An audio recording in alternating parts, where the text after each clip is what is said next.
النهارده على فريق نادي السكه الحديد بركلات الجزاء النهارده وتأهل دور 32 لبطوله كاس مصر. تقول ايه عن احداث اللقاء النهارده؟ الحمد لله رب العالمين يا كابتن، وده تعب ومجهود بذلناه كل اللعيبه والله العظيم. الحمد لله رب العالمين.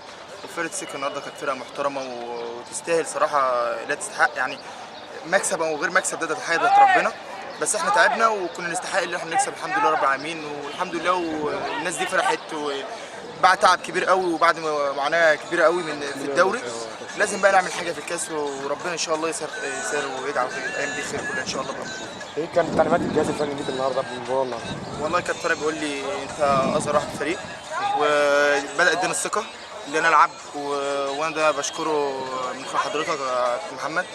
اللي انا بقول له يا كابتن طارق انت وكابتن جندي والجهاز كله باكمله، كابتن نبيل وكابتن سعد كل الناس، الحمد لله رب العالمين اديتوني الثقه، وانا كنت عند حسن ظنكم الحمد لله رب العالمين.